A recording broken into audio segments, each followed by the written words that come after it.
what's going on, guys? Kalamazi here, and today Dragonflight Alpha finally hit. Warlock is unfortunately not available, but the good thing is that Evoker actually was, which is the one class that didn't have talent trees revealed, which is playable in Alpha. So I wanted to, over the past few, I guess, weeks and months, I've been contemplating maybe making Devastation Evoker guides, because there's only two specs. One's a healer spec, one's DPS spec, and I don't really heal, I don't really enjoy it, but I've been wanting to make guides on a new class for a long time and dive into one, and while I haven't totally decided if I'm going to do it yet, I figure this would be a great place to start. So this video is going to be a sort of a deep dive on the builds that I played today during the first day of Alpha. I hit 68, which is the level cap on Alpha, in a few hours, and we played a bit both with the blue frost-based build and the red fire-based build, and a bit of a hybrid build in between. So I want to discuss both builds, talent-wise, strengths, weaknesses, and then I guess just the rotation I was following and some gameplay when it comes to, well, I guess, Evoker gameplay. Now, there won't be any weak areas or anything in this video. The actual UI you are seeing is the entire new Blizzard UI. Everything here is stock.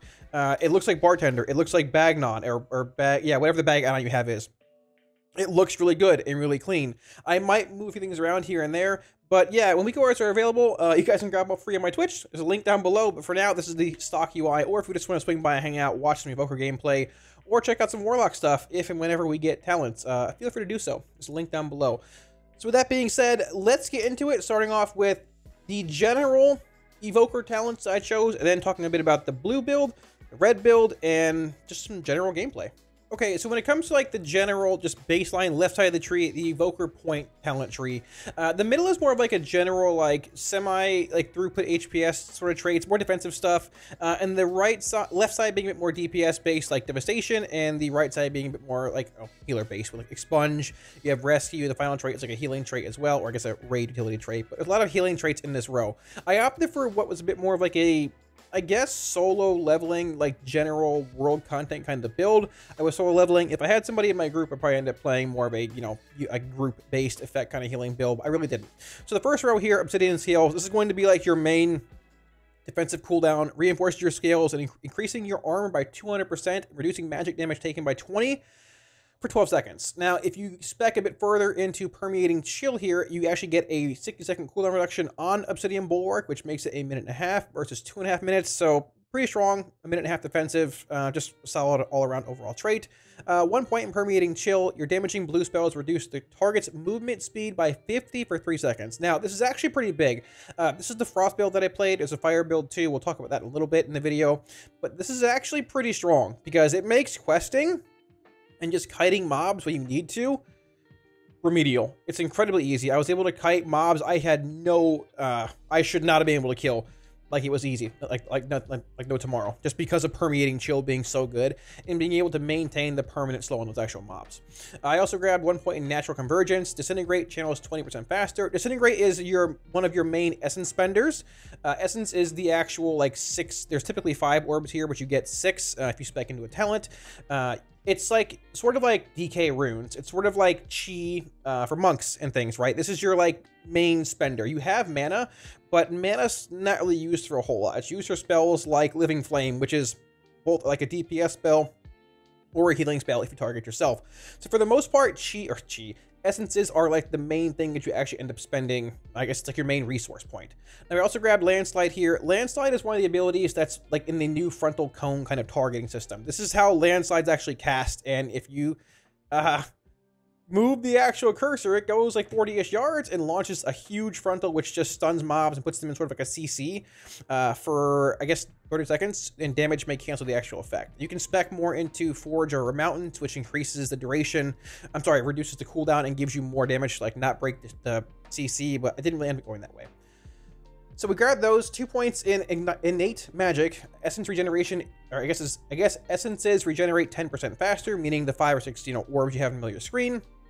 Talk about Obsidian Bulwark. 2 points in Enkindled. Living Flame deals 10% more damage and healing. Living Flame being one of your filler spells depending on the build you're playing, and the self-healing is also very nice. There's a lot of ways to empower Living Flame the more you go into the tree. The center trait here, you have an option of either heavy wing beats, wing buffets reduce cooldown, or cooldowns reduced by 45, or you have a 45-second cooldown reduction on Tail Swipe. Tail Swipe is your main, it's your CC, your leg sweep, your Shadow Fury. It knocks enemies into the air for basically 6 seconds and sort of, I guess it's like 3 seconds roughly, within 6 yards, and sort of like stuns them, sweeps them, whatever you want to call it. 1 point in Quell. So this is your baseline kick. It is actually a 40-second cooldown, I believe. There's a talent here that reduces the actual, I believe the actual, yeah, here, there we go. It's a 40-second cooldown. There's a talent over here that reduces the cooldown by 20 seconds. So for the actual leveling, it's fine. You can cast it at range. For like Mythic Plus and rating, you're probably going to want to grab this. I grabbed it because I had extra point. Not the end of the world, but I mean, for most content, you're probably going to want to have Quell around. A kick is very relevant to have, and I would assume most people spec into a kick. 2 points in Suffuse with power. Your magic damage does increase by 4%. Passive, just 4% damage gain there. 1 point in Roar of Exhilaration. Successfully interrupting an enemy with Quell generates 1 essence. 6 essences. More damage, obviously. Then we ended up putting 1 point here. Oh, I actually got this too already. We ended up putting 1 point in Tip the Scales. So this is interesting. This is one of your, like, I don't want to say major CDs, but you have essentially 3. Tip the Scales, compress time to make your next empowered spell cast instantly, and its maximum at its maximum power level. So empowered spells are basically these. You have both Fire Breath, which I actually popped the ability here to cancel that. You have Fire Breath, which is a channel, and when it reaches its full potential, it'll unleash that Fire Blast. Now, you have this, and you also have an ability called Eternity Surge if you're playing the more Frost-based build, which is basically the same cast like cycle as this. It channels, it gets to max energy, and it blasts. Now, the cool thing is that with this ability, whenever you hit it, it'll empower both these spells. So it'll guarantee that Essence Eternity Surge, if you have it as a talent in the blue side of the tree, hits 8 enemies.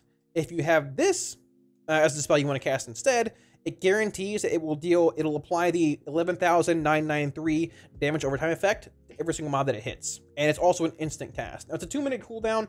It's not incredibly powerful. You have a couple more, one being actual Dragon's Rage here, which we'll get to in a minute, and also Deep Breath, which is like your main frontal flying AoE-based ability, I guess, for evokers.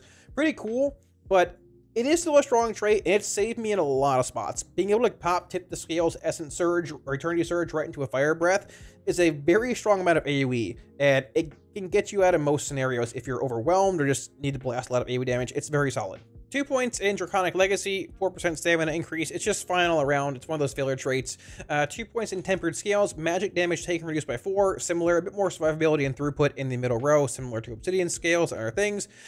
2 points in Extended Flight. Hover lasts 4 seconds longer. Hover is similar to the Demon Hunter, just hover, sort of glide ability.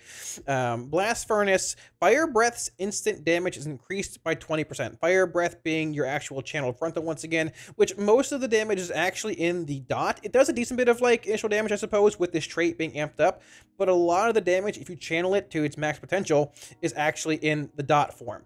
So there's a bit of extra damage there if you want. As far as this is concerned, 1 point in Exuberance, well above 75% health, your movement speed is increased by 10%. Gotta zoom, not much else to it. Source of Magic. So this is one of those like utility kind of middle ground throughput traits. Redirect your excess magic to a friendly healer for 30 minutes. When you cast an empowered spell, which you have 2 of, you restore, well, depending on the build, you restore 0.5% of their mana per empower level, limit 1. So while this is not really a solo leveling kind of trait, it's pretty strong. I tried it out once or twice in a group setting, and it ended up being a decent bit of extra mana. I mean, if you're empowering your 2 focused abilities, I guess your empowered abilities, to their level 4 rank, you're giving them 2% mana back basically every, I don't know, half a minute, roughly, and there's 2 abilities you can cast. It's actually pretty strong, depending on the healer you apply it to, if they can make good use of the extra mana. 1 point Ancient Flame, healing yourself with Living Flame, which is your cast here, both the DPS trait and a healing trait if need be. Reduces the cast time of your next Living Flame by 40%. So basically, if you're in a scenario where you're trying to spam heal yourself, the first flame, a bit, regular speed, second flame, caster, or faster, I should say. Faster cast. So that's a bit convenient there. 1 point in Renewing Blaze. The flames of life surround you for 8 seconds, healing you over 14 seconds for 100% of the damage taken. So if you're taking a lot of damage, you can pop this, go into a pole, and you'll have this effect on you for, a decent bit of time. It's a decent bit of extra throughput. Minute and a half cooldown, pretty impactful. Not too bad. And then we ended up putting a few more points in here. 1 with Fly With Me. This is the grab an ally trait, target your ally, and then put a reticle on the ground and jump to that location. There's an insane amount of troll potential with this talent, but it can be pretty good. It sort of reminds me of like Leap of Faith in a sense. It might take a bit of skill to use in certain spots, but I think it's pretty cool nonetheless. 1 point in Protracted Talons. Azure Strike damages 1 additional enemy. Azure Strike, we'll get to that in the blue section, is actually pretty relevant. It's going to be like, at least for me, it was like my main filler. 1 point in this, it's like, it becomes like, you know, just a good solid de facto filler spell in AoE as well. It hits 6 targets. Spoilers ahead when you get to the blue side here. 1 point Leaping Flames. Fire Breath causes your next living flame to strike 1 additional target per empower level. And the final trait here being Terror of the Skies. Deep Breath stuns enemies for 3 seconds. Now, if you put different traits in different places, I think you can get both like 2 of these 3 traits in the final row here. This is more of like a party, like raid kind of CD, which is okay. It's fine. Not incredibly impressive. I think it's a little overvalued, but it can be good in certain spots. And this is actually pretty decent in the right setting, but I felt like just overall Terror was a bit better when it came to solo questing and leveling and just that kind of content. Okay, so I assume the blue and red section of the talents part of this video is going to be a little long. I'll do my best to get through it as fast as possible. Try and bear with me, guys. I'm sorry. So the first point here in the tree is universal. It's Pyre. It's baseline 3 essences, but it's reduced to 2 from this ability here called Dense Energy. Essence Bender, instant cast, Lava's Ball of Flame, dealing fire damage to the target and nearby enemies. So a bit of splash damage too, and reduces the cooldown of Fire Breath, which is this ability right here, by 3 seconds. Now, the second ability here is both Ruby Essence Burst and Azure Essence Burst. A 15% chance, a 20% chance from Living Flame being cast or Azure Strike to give you an Essence Burst, which makes your Disintegrate, Pyre, or Charge Blast cost of Essence. Now, Disintegrate is baseline. Pyre is essentially baseline being right here, and Charge Blast is way over here. So we're not getting this in the Fire base build. That's okay. You take some, you win some, you lose some. So there's that. Essence Burst is a very important mechanic to know for the rest of this tree as well. So keep that in mind. 2 points into Volatility. Pyre has a 30% chance to flare up and explode again on a nearby target. It's a bit of like an RNG chance to, you know, have a bit more spread AoE with Pyre being your spender. 2 points in Arcane Intensity. Disintegrate deals 20% more damage. Disintegrate is one of your better essence-based spenders, being a single target ability. 20% damage increase, just strong all around. 1 point here in Essence Attunement. Essence Burst stacks 2 times. Already, off the bat, Essence Burst coming in again. It gives you a chance to have 2 stacks of an instant cast, Disintegrate, or Pyre, or Charge Blast if you have it. 1 point in Dense Energy. Pyre's Essence cost is reduced by 1. Pyre, once again, being your main ability here, which is used a lot more for the red side of the tree, I feel, versus the blue side. So it's 2, with this talent being in. 2 points in Ruby Affinity. Red spells deal 10% more damage and healing. So the healing clause is actually baked into Living Flame, which is a baseline spell. It deals damage, and it also can heal you if you're, or I guess a friendly ally, you or somebody else, if need be. So pretty universal. Sort of reminds you of like a, I was gonna say Shadow Man, but it doesn't really do much damage. Either way, it's a good spell, universal, good to have around in multiple scenarios, and a flat increase to that. Pretty strong. Now, the ability here in the middle, Dragon's Rage. This is going to be your main 2-minute cooldown. Instant casts, obviously, erupts with Draconic Fury and exhales Pyres at 3 enemies. Pyre being this here, for within 25 yards. For 20 seconds, Essence Burst chance to occur is increased to 100%. So that means every time you cast a Living Flame, it is a 100% chance to give you an Essence Burst. The same goes for Azure Burst if you're casting that for whatever reason in the red side of the tree here. So every Living Flame will give you a free Disintegrate cast, or Pyre cast, or Charge Blast cast, costing no essence. And you can alternate back and forth between them technically, which makes it pretty strong. And also at the same time, you gain the max benefit from your Mastery Giant Killer, which is a bit odd when it comes to Evoker. You do more damage to higher base health targets, however you want to word that. So when a target is low, it's like a backwards execute. When a target is low on health, you do technically less damage to it, but Dragon Rage will reset that in a sense and make you do max damage based off the target's health, essentially, with your Mastery also being factored in. So pretty strong. And 1 point below it in Animosity makes it 6 seconds longer. So 1 point there, very strong. Grab it, move on with life. 1 point here in Power Spell. Empower spells, which is both the, well, I guess technically, Eternity Surge here, and your Fire Breath here, they end up giving you a 50% essence regeneration rate. And it lasts 2 seconds per empowered level. So they have 3 levels or 4 with a talent you can take here as well. So it lasts a good bit, and it sort of lets you swim in essences. It's a pretty strong effect for 1 talent. It's something worth taking. 1 point here in Power Nexus increases your maximum essences to 6. You also start with all 6 essences being full charge, ready to go, versus like 3 shards on a Warlock. Very strong talent, very strong trait. Ends up being pretty good with a lot of the blue rotation side, and not too bad with the red side either. Just more abilities you can cast, more powerful abilities. We're taking for 1 point over here.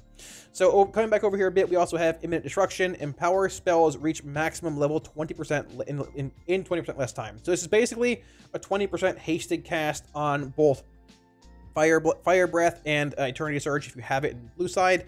Basically just Fire Breath for the red build. But the big thing here is that from what I can tell, haste does not affect the actual empowered spells, like channel time, build up time, however you want to word it, for those abilities. So 1 point in this talent, being a 20% basic just cast time reduction, is very strong. I felt definitely worth grabbing. 1 point in Font of Magic, your empowered spells max levels increased by 1. So while your only empowered spell is technically Fire Breath for this build, because we don't actually have Eternity Surge in the non-blue build here, it gives you that 4th rank. So if you look over to the right side of the screen, without this talent, your final rank is the 13,222 damage effect. With the 4th rank, it's 17,630. So it's a tiny bit more channel duration, but a decent bit more damage. Definitely worth grabbing. So in the actual like split rows here, the first one you have in this option, or I guess in this spot, is Engulfing Flame.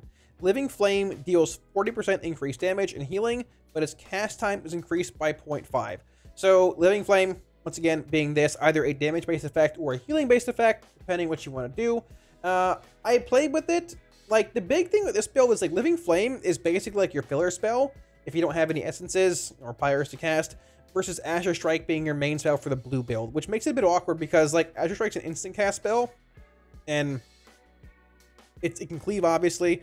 The cast time, like, actually felt a bit awkward with this, with pushbacks and things.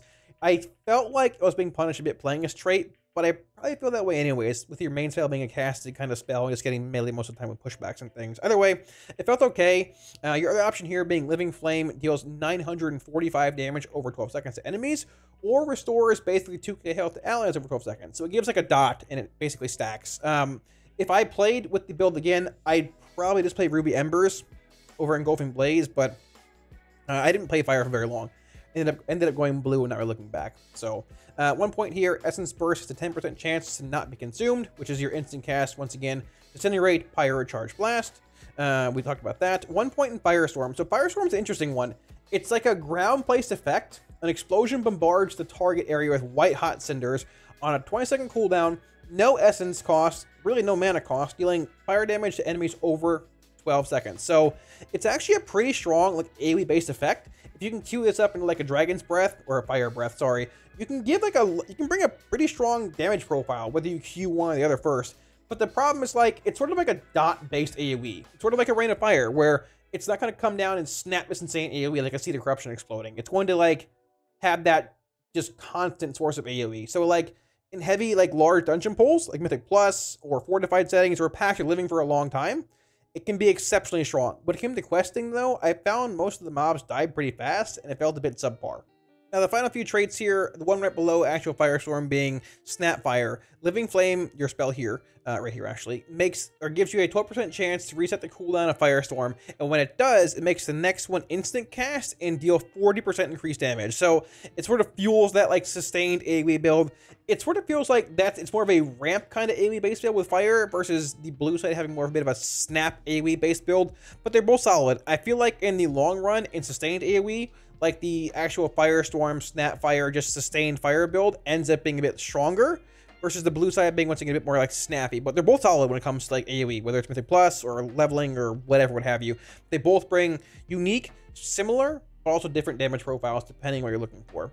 1 point in Feed the Flames. Pyre reduces the remaining cooldown of Fire Breath by 2. So Pyre being your essence spender here once again, and actual Fire Breath being your half-minute channeled frontal ability, which, you know, adds once again to that sustained, like, dot damage AoE based profile.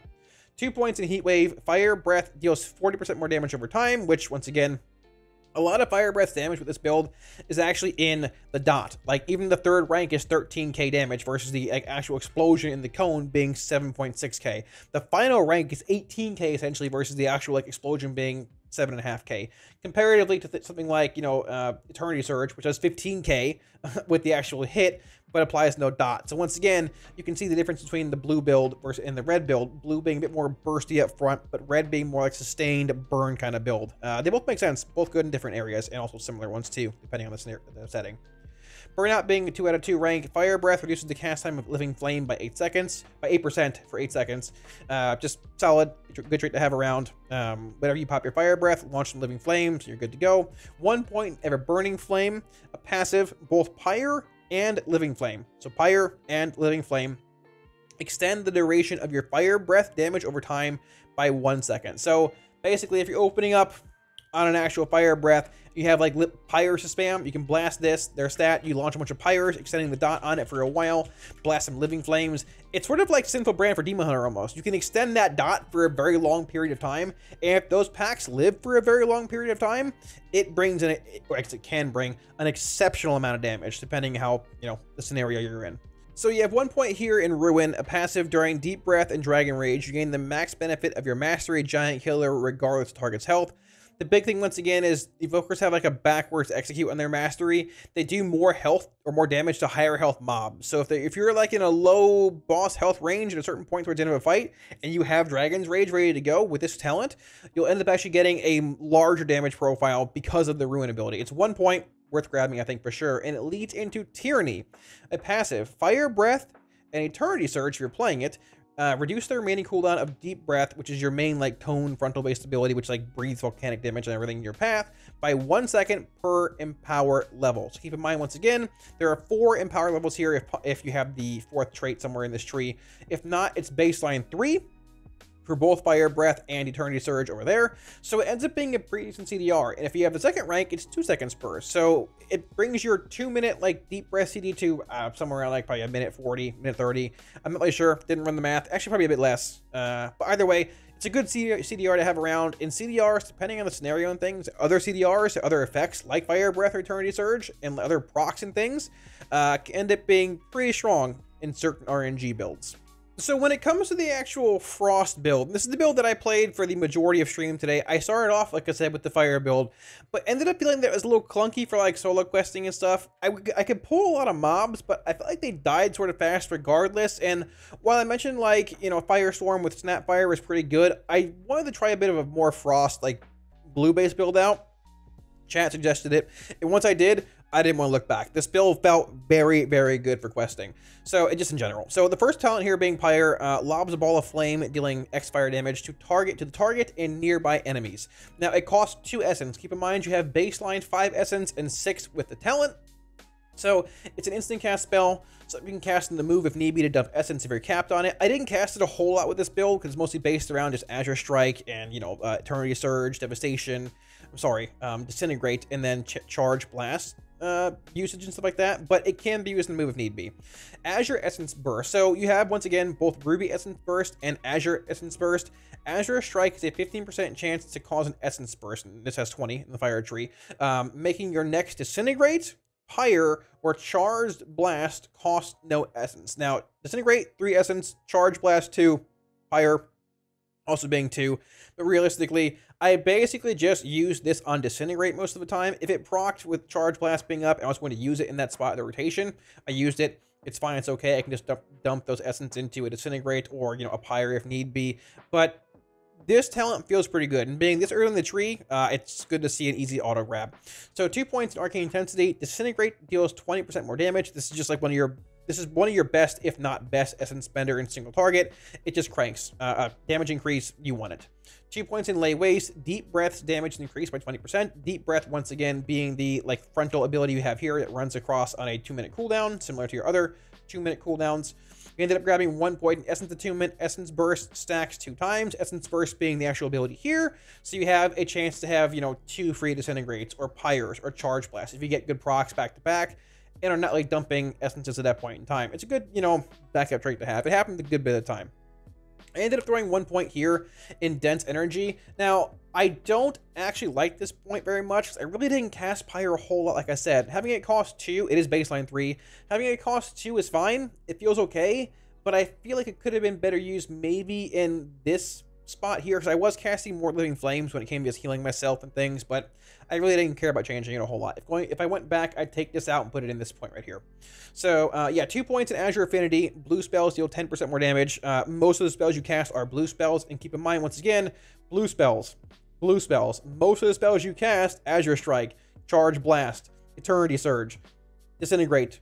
They're labeled blue spells in the top right corner of that text box, and they all slow your target, which is very, very strong.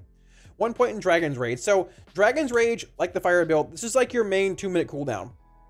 Erupt with Draconic Fury and exhale Pyres, Pyre being, this, at 3 enemies within 25 yards. A 2-minute cooldown, instant cast. For 20 seconds, Essence Burst chance to occur is increased to 100%. So that means basically every Azure Strike you cast guarantees a free, no Essence cost Disintegrate, Pyre, or Charge Blast. And the same goes for casting a Living Flame, if need be. That Essence Burst is guaranteed to give you a free proc 100% for the duration of this effect. And the big thing here, you gain 100% mastery benefit from Mastery Giant Killer, regardless of target's health. Now, once again, Mastery Giant Killer is a bit awkward. It's interesting. It's basically like a reverse execute. You do more damage to higher health targets. So when the target is low on health, you're essentially doing less damage unless you pop your actual Dragon's Rage. And if you do, you're essentially doing the same damage as you would be, at full health. So it works out a bit awkwardly. I'm not really sure how much I like the Mastery on Evokers. It's probably going to be sort of whatever in the long run, as well as the class is tuned properly. But either way, Dragon's Rage, a very strong CD. Very, very strong 2-minute cooldown and pretty impressive. You'll notice in the combat here in a minute, the channel, or I guess the change you can get versus Azure Strikes into Disintegrates is pretty wild. 1 point in Imminent Destruction. Empower spells reach their maximum level in 20% less time. So from what I can see, haste does not affect the actual cast time, or I guess max level channel time of empowered spells. So this is solid to have around regardless, right? A 20% reduction in the cast time, pretty strong for 1 point. 1 point in Animosity. Dragon's Rage lasts 6 seconds longer. Easy. Nothing else really to say there. It makes it a much stronger cooldown. Grab it and move on with life. 1 point in Power as well. So Empower spells increase your essence regeneration rate by 50%. Last 2 seconds per Empower level. So there is certain ways to play around this in the rotation a bit from what I've noticed. The rotation I'm using here very well might not be accurate or optimal. We'll look at that in a minute. But it is a pretty interesting talent. And with the rotation I was following, you're just swimming in essences. You have so much with Power Swell. It felt honestly pretty solid. So 1 point in Quantum Magic coming off of the actual Imminent Destruction branch here. Your Empowered spells maximum level is increased by 1. So this means that basically if I don't take this talent, the actual Eternity Surge ability here caps out at damaging 6 enemies. The actual Fire Breath ability here caps out at 8,995 damage and not 12k. So it adds that 4th rank in, right? Which is pretty strong without changing the actual cast time and things like that. So middle trait here, we talked about this earlier, Imposing Presence. Quell's cooldown is reduced to 20 seconds, or by 20. It's a 40 baseline cooldown. So this is a cooldown reduction on your kick. In most content, Mythic Plus, you're going to want this for sure. In raiding, chances are pretty high. Being in melee or a half melee range hybrid like this class is, probably going to want it too. It's at 1 point, solid pickup. Grab it and move on with life. Power Nexus. So this is the one I talked about earlier again. Increases your maximum essence to 6. You have 5 baseline, but that 6th essence, depending what you're doing, can actually make a pretty big difference with Devastation costing 3 and other abilities costing 2, like Charge Blast, and in between essence regen can actually make a pretty big difference, especially when you start at 6 energy and not 5 or 4 or 3 shards like Warlocks do, for example. The trait here, you have an option of either Continuum or Casualty. So this is where it gets a bit interesting. Eternity Surge critical strikes grant you Essence Burst. Now, Essence Burst, once again, being the instant cast Disintegrate, Pyre, or Charge Blast. I feel like this is better in short-term, leveling-based scenarios, right? Whenever you crit, you get a guaranteed Essence Burst. Feel solid, feel strong, and faster, maybe more solo-based content. The other option here being Casualty, Essence abilities reduce the remaining cooldown of Eternity Surge by 1 second. So Essence abilities, once again, being, well, you know, not Fire Breath, Dragon's Rage, or Disintegrate, I'm sorry, I don't know why I call it that a bunch. Disintegrate, Charge Blast, and technically Pyre if you want to cast those. So, like, over, like, more long-term fights, this CDR, chances are pretty high, probably pays off more in the long run, with Eternity Blast being a baseline half-minute cooldown. But for more, like, solo-ish focused, like, leveling content, I thought Continuum was probably a little better. I still probably feel that way. 1 point in Charge Blast here. This ability, your spender, one of your essence spenders, very strong. And Azure Strike also increases the damage of Charge Blast by 100% for 3 seconds, stacking 2 times. And that affects, at least what I was doing rotationally, the rotation a little bit, which we'll get to in a minute here.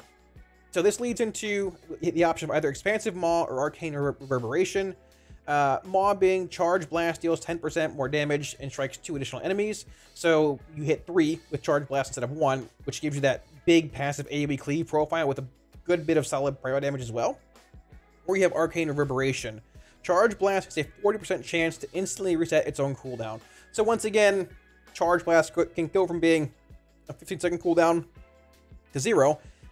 That feels more like a single target, like raiding cryo focus based talent versus passively just giving it, hey, a 3-target cleave option. So I went with Expansive Maw for leveling and like cleave, Mythic Plus, but the actual Arcane Reverb option could be a very good choice when it comes to single target raiding and things as well.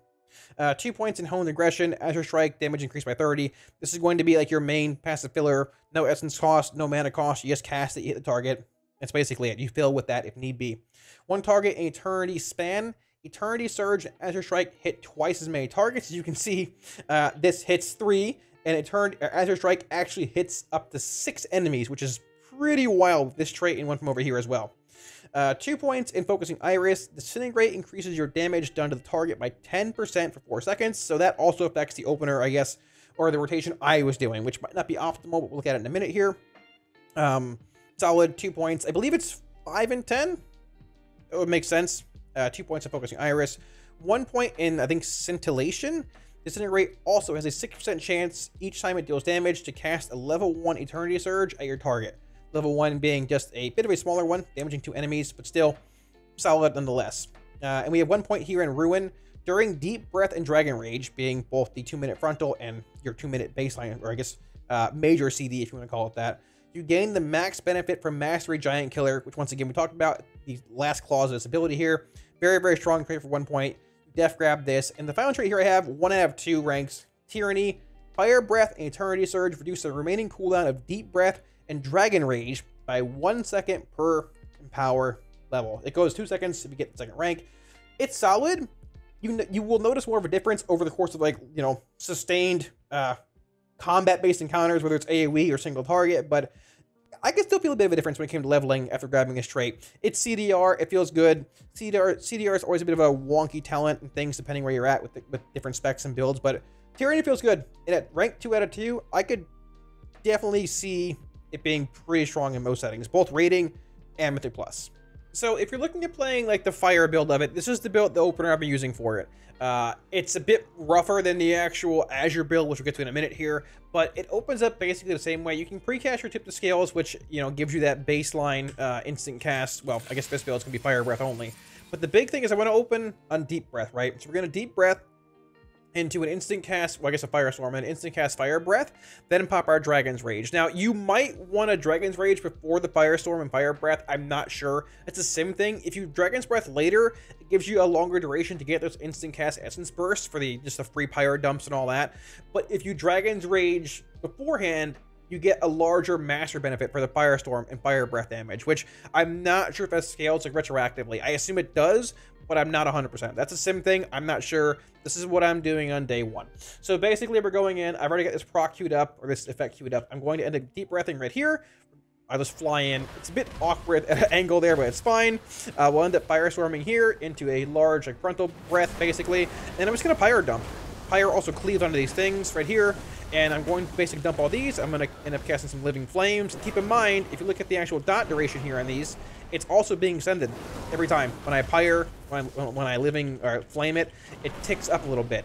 which is pretty spicy from your final trait, right? So you have both CDR here and an extension. You have your Firestorm here once again. I've been in combat for, I don't know, 25 seconds roughly, and I have multiple procs coming in here, which is pretty wild. There's one there as well. So if you want more of a single target based profile, you could also very well just end up casting your Disintegrate over your actual Pirates here for like your main Essence Spender. Just depends what you're doing. But this is the much more like sustained heavy fire AoE build. This like 12-second duration on Firestorm. If you got your Fire Breath being a 16, or I guess, you know, 30-second cooldown but being reduced by spells being cast. There's your instant cast Firestorm there too from your actual Pyre cast there, which gave it a instant cast effect and also a 40% damage increase. It's pretty wild. Like RNG is RNG, but this build can crank out some serious damage. The dot is just falling from Fire Breath, and I've got a Fire Breath literally here, fully empowered. Again, and there's an instant cast Firestorm as well. So it's much more about like sustained AoE. I don't think I even popped my Dragon's Rage there. I'm so bad, I guess. But either way, it's about sustained AoE, and this build can bring a lot of it. You can see how good it can be in a Mythic Plus setting with massive pulls, packs living for a long time. This build's solid, but you'll be able to tell when we look at the Azure build here, the differences between them. One is a bit more like long-term dot burn base, and one's a bit more like upfront bursty kind of AoE, but they're both solid in their own settings. Okay, so when it comes to like the blue Azure side of the tree, which I enjoy a bit more in like most settings, honestly, unless I'm probably gonna be doing some big heavy AoE in dungeons, this is the opener I've been following. It's a, I guess you can do a precast deep breath into a Tip the Scales, which is your 2-minute cooldown empowering ability. It makes your next either Eternity Surge or Fire Breath instant cast at its max damage, into a Dragon's Rage being your main 2-minute CD. This could be popped later, possibly, but I'm not really sure where to put it best. Into an Eternity Surge, which is your, you know, main damage-based CD here. And keep in mind, if you're in single target, you don't need to charge this past rank 1. Into a Disintegrate, which this also makes the target you hit with Disintegrate take 10% increased damage for, I believe, 4 or 6 seconds. Into a double Azure Strike, empowering your Charge Blast. Then into a Charge Blast, because Azure Strike also empowers Blast by 100 for 3 seconds. That stacks 2 times. So you should indeed have the Disintegrate amp with the double Azure Strike amp into that big Charge Blast. And then with this rolling, your buff, you're going to have basically guaranteed just Azure Strike, Disintegrate, Azure Strike, Disintegrate, alternating back and forth. So let's see if I can do this right without actually scuffing it. All right, so here's your, I guess you can precast this technically because it sort of goes on CD. You can do this right into an empowered Fire Breath, turn around, bang, there's that. You can pop your Dragon's Rage, Eternity Strike at one mob, Disintegrate, channel this, double Azure Strike, 1, 2, there's the buff, Charge Blast, caught them both, there's that, and now you just alternate back and forth. You've got this, well, Azure Strike guarantees a free Disintegrate. I can strike again here, free Disintegrate. I can maybe get one more in before it falls, possibly. I'll clip it. There's that proc right there. And for the most part, at this point, you just like build and spend, sort of. I'm at 3 essences still. I'll double Azure Strike here, so we can get this Charge Blast rolling with like the stack. And that's basically it. There's your builder, there's your spender. That's what I've been doing, at least for the most part. Now, there could be a bit more to it based around like, you know, Eternity Surging at certain points, and like saving your Disintegrates for like big Charge Blast, Azure Strike dump windows. Like basically right here, I can Disintegrate, double strike, maintain the buff here, and just launch an empowered Charge Blast. It's where it depends, but it feels really fluid. That's the thing. Like, I've played Demon Hunter, I've played other, you know, new specs being introduced to the game. The Azure version of Evoker feels really good. It looks a bit complex on the surface, but it's just like a sort of builder, I guess a spender slash filler, half builder spec. It feels really good. It's very fluent. And the good thing, the cool thing, like I said, is most of your spells just cleave. Like this, your actual Eternity Surge, empower it. There's, you know, 3 or 4 targets. You've got this cleaving on 6 mobs. You've got this hitting 3 mobs. Everything you basically do just cleaves, right? Barring your Disintegrate, which is, you know, just good on its own in single target. Now, I have been casting Fire Breath on cooldown. I think it's worth it. I'm not sure, but I think it's worth it sort of due to the final trait here, once again, being Tyranny and giving the CDR effect and stuff. Once again, that's more of a theory crafting thing. We'll see what happens, you know, down the line when we get to that. But the Azure rotation has felt really good, and honestly, it's just a blast to play. You hit buttons, big damage comes out, you're cleaving, blowing everything up. It just feels good, and it feels a good bit more fluent in like world questing and like solo-based content comparatively to Fire. But Fire, once again, has that just huge, like, long-term ramping damage profile with all the dots that it has, all the fire damage. Both builds of Evoker feel really good. The class is, I guess, Devastation Evoker, that is. The DPS version of Evoker is an actual blast to play. Blizzard did a great job designing this spec. Thanks for watching, guys. I'm sorry, I'll say right now, I haven't edited the video yet, but I'm sorry if it ran a bit long. There's a lot to cover with a new class, a new general talent tree, and 2 different sort of specs, both being the blue Azure one and the red, like, just fire-based one for a brand new class. It took a couple hours to even learn what the abilities did today, but I feel like after playing it for 10 hours on stream and filming this video, I have a general grasp on what it does, but I could still learn a lot more. So hopefully this video will help you guys learn a bit more about it. If you have questions about it or everything, drop them down below. I'll do my best to answer them. Also, if you want to swing by stream, once again, link down below if you want to ask any questions or just hang out and watch some Evoker gameplay or maybe some Warlock gameplay if you ever get talent trees at any point in time. Now, like I said, like, both the fire build and the, I don't know what to call it, like the frost build, the blue and the red builds, they're both similar but different. But I have to say, like, I really feel it's been after the first day, there's a bit of, like, you know, new content. Everyone's excited about it, kind of feel going around. But I think Blizz legitimately did a really good job with Evoker. The class has just so much utility. Like, honestly, the raid buff is sort of whatever. Like, it's fine, but, like, there's just so much, like, it can do. It's super flexible. The rotation for both the red side and the blue side feels similar, but they're different. But they both feel just good to play in the settings where they're good. And even, like, where it might not be optimal, they both just feel good. Hitting the buttons feels solid. The rotation feels a bit in depth, but also, like, just pretty simple.